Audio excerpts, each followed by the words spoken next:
बिस्मिल्लाहिर्रहमानिर्रहीम। आज हम पढ़ने जा रहे हैं एक्सरेज़। एक्सरेज़ के बारे में आपको मैं थोड़ी सी जनरल पहले अभी जो ये थ्योरी है, हम अभी थ्योरी को कुछ भी नहीं करेंगे, थ्योरी को आप देखना भी नहीं। मैं आपको अभी समझाऊंगा थोड़ा बहुत क्या एक्सरेज़ का बेसिक प्रिंसिपल हम देखेंगे। हम एक्सरेज़ की मतलब प्रोडक्शन देखेंगे, हम एक्सरेज़ की डेफिनेशन देखेंगे, हम एक्सरेज़ की एप्लीकेशंस देखेंगे, हम एक्सरेज़ का प्रोसीजर देखेंगे, एक्सरे कैसे करते हैं। सबसे पहले अगर मैं बोलूँ ना आपको एक्सरे क्या होती है, एक्सरेज हम बोलते हैं ये है इलेक्ट्रोमैग्नेटिक रेडिएशन। क्या है? EM radiations. These are the electromagnetic radiations. Okay, so which have less wavelength, they have the smaller wavelength, but they have the high energy. Energy क्या छ यमन high आसान? Why they have high energy? Reason छ अथ ये कि अछ पता फिजिक्सस मन छ equation E is equal to H nu nu छ आसान बराबर C बाय लेमडास। तेल हेको ना अस लिखित E is equal to h c by lambda. खैर मे ओकुन गसन कि मे यूत वन कि E इनवर्सली प्रपोर्शनल आसान वेवलेंथ, मतलब energy inversely proportional to the wavelength. यथ कुन इलेक्ट्रोमैग्नेटिक रेडिएशन इलेक्ट्रोमैग्नेटिक वेवलेंथ आस कम, तमिच एनर्जी आस ज़्यादा। सुई येतनस त केस एक्सरेन हज वेवलेंथ कम मगर इमन हज एनर्जी ज़्यादा। तो वो वन इम कत प्रिंसिपलस पे करान वर्क तो इहज जनरेशन कित पे गसान। इम करान यथ principles work on the basis of differential absorption. Okay, अमुक मतलब क्या गो डिफरेंशियल एब्जॉर्प्शन? अमुक मतलब गो कि डिफरेंट टिश्यूज एक्सरेन करान डिफरेंट आय एब्जॉर्ब। नमो for example bones absorb great X-rays, bones एक्सरेजन करान ज़्यादा absorb, bones absorb more X-rays. Dense structure युस तह करान ज़्यादा एक्सरेजन एब्जॉर्ब। तो तमिक युस चीज यम अपेयर गसान कित एज वाइट। तो इथे पे वुचान कि there is a soft tissue, वो लेस एक्सरेज को एब्जॉर्ब करते हैं, दे अपेयर एज ग्रे। कौन ग्रे अपेयर होता है? Soft tissues. इसी तरह हमारा होता है ईयर, जो कि बिल्कुल लीस्ट एक्सरेज को एब्जॉर्ब करता है, इट अपियर्स एज ब्लैक। अब हम देखेंगे कि how X-rays are generated, how X-rays are generated.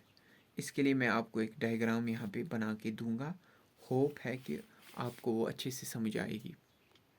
देखिए अब कैसे एक्सरे जनरेट होती है।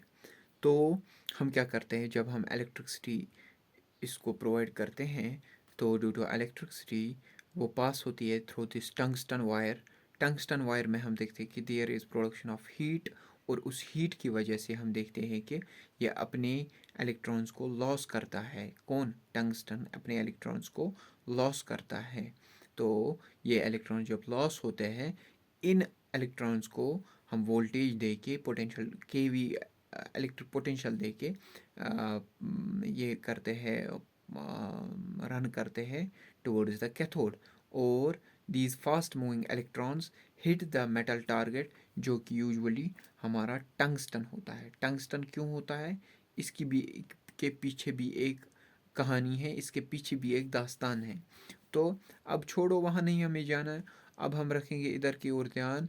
यहाँ से जब ये इलेक्ट्रॉन्स, फास्ट मूविंग इलेक्ट्रॉन्स, इनकी काइनेटिक एनर्जी बहुत ज़्यादा है। तो काइनेटिक एनर्जी ज़्यादा होने की वजह से ये क्या करते हैं, ये हिट करते हैं इस मेटल टारगेट को। मेटल टारगेट को जब ये हिट करते हैं तो इनकी जो काइनेटिक एनर्जी है वो चेंज होती है इनटू हीट, और हमारी यहाँ से निकलती हैं एक्सरेज। इस तरह हम एक्सरेज को जनरेट करते हैं। अब आते हैं किसकी ओर? प्रोसीजर की ओर। यहाँ तक मैंने आपको समझाया ये क्या है, ये थ्योरी आपके सामने है। अब आते हैं प्रोसीजर। पेशेंट को हम मेटल ऑब्जेक्ट्स होंगे जो भी होंगे उनको बोलते हैं रिमूव करने के लिए, और या हम लेड भी देते हैं पेशेंट्स को, जो रिमेनिंग जिस चीज़ की हमें एक्सरे नहीं करनी है उस चीज़ को हम कवर कर सके। और उसके बाद हम पेशेंट को प्रॉपरली पोजिशन करते हैं बेस्ड ऑन द पार्ट जो हमें एग्जामाइन करना है, उसके बाद हम देते हैं exposure for a very limited amount of time. क्योंकि अगर हम ज़्यादा एक्सरे नहीं प्रोवाइड कर सकते, क्योंकि हम एक्सरेज को ज़्यादा देर तक नहीं देख सकते। उसके बाद हम देखते हैं कि absorbed and transmitted X-ray form an image, this image is displayed digitally और ऑन अ फिल्म।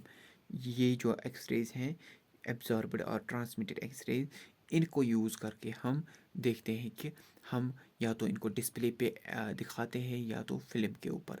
फिर इनको इंटरप्रेट कौन करता है, देखता कौन है? डॉक्टर साहब फिर इनको देखता है। कौन सा doctor? Radiologist. Now, application of the X-rays. It helps in identification of the prone fractures and dislocation.